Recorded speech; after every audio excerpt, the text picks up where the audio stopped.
नमस्कार दोस्तों, SPJ classes पर मैं संजय पासवान आपका स्वागत करता हूं। दोस्तों, आज मैं छठी कक्षा के पुस्तक भूगोल से अध्याय 4 पर चर्चा करूंगा। तो आइए देखते हैं। दोस्तों, आज का हमारा टॉपिक है मानचित्र। मानचित्र किसी देश, राज्य, स्थान अथवा गांव का रेखा चित्रीय प्रदर्शन है। मानचित्र पर पूरी पृथ्वी को भी दर्शाया जाता है तथा अलग अलग स्थानों का भी दर्शाया जाता है। परंतु जब हमें किसी छोटे स्थान या विशेष स्थान की जानकारी प्राप्त करनी होती है तो हम उसी स्थान के मानचित्र का अध्ययन करते हैं। इसी प्रकार से हम देखते हैं कि ग्लोब पर पूरी पृथ्वी दर्शाई जा सकती है। ग्लोब पृथ्वी के आकार का ही एक मॉडल है जिस पर पूरी पृथ्वी दिखाई जा सकती है, परंतु पूरी पृथ्वी पर का एक एक बिंदु का अध्ययन करना इतना संभव नहीं है। परंतु हम मानचित्र के सहायता से किसी विशेष स्थान की जानकारी भी एकत्रित कर सकते हैं। इसके बाद हम देखते हैं एटलस। विभिन्न प्रकार के मानचित्रों को जोड़कर एक नया किताब बना दिया जाता है, उसे हम एटलस कहते हैं। अर्थात एटलस विभिन्न प्रकार के मैपों का संकलन है। हम देखते हैं दोस्तों, मानचित्र 3 प्रकार के होते हैं। पहला मानचित्र है भौतिक मानचित्र, दूसरा है राजनीतिक मानचित्र और तीसरा है थीमेटिक मानचित्र। अब हम बात करते हैं भौतिक मानचित्र की। तो भौतिक मानचित्र में पर्वत, पठार, मैदान एवं नदियों को दर्शाया जाता है। इसी प्रकार से जब हम राजनीतिक मानचित्र को देखते हैं तो राजनीतिक मानचित्र में दुनिया के देश, गांव, राज्य इत्यादि को दर्शाया जाता है। राज्यों की सीमा ज्ञात की जाती है, देशों की सीमा का अध्ययन किया जाता है राजनीतिक मानचित्र में। तीसरा होता है थीमेटिक मानचित्र। थीमेटिक मानचित्र में किसी विशेष प्रकार का अध्ययन करने के लिए ये मानचित्र बनाया जाता है। जैसे उद्योगों का पता करना हो, जैसे सड़क परिवहन का पता करना हो, तो इस कंडीशन में हम थीमेटिक मानचित्र का प्रयोग करते हैं। मानचित्र के 3 घटक हैं। पहला दूरी, दिशा और प्रतीक। जब दूरी की बात करते हैं तो मानचित्र बनाने के लिए एक विशेष प्रकार का पैमाना चयन करना पड़ता है। पैमाना स्थान की वास्तविक दूरी और मानचित्र पर स्थित दूरी का अनुपात होता है।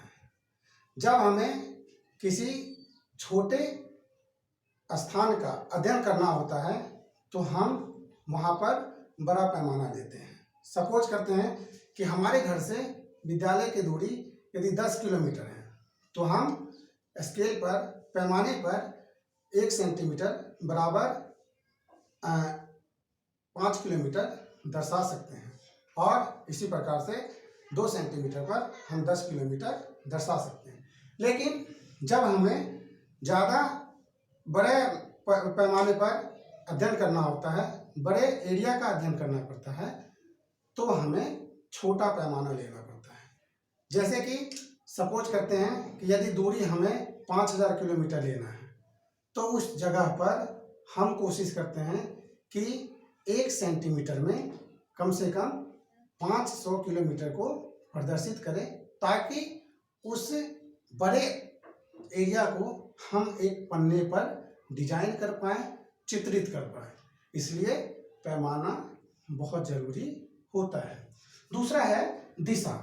आप देखते हैं अधिकतर मानचित्र ऐसा होता है जिसके ऊपर दाईं ओर तीर का निशान बना होता है, तो ये तीर दिशा को प्रदर्शित करता है।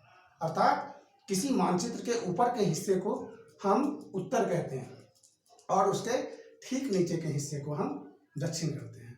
जब हम मानचित्र की तरफ मुंह करके खड़े होते हैं तो हम देखते हैं कि ऊपर का हिस्सा उत्तर, नीचे का हिस्सा दक्षिण, और ये आपका राइट हैंड की ओर पूर्व तथा लेफ्ट हैंड की ओर पश्चिम होता है। इसी प्रकार से प्रतीक।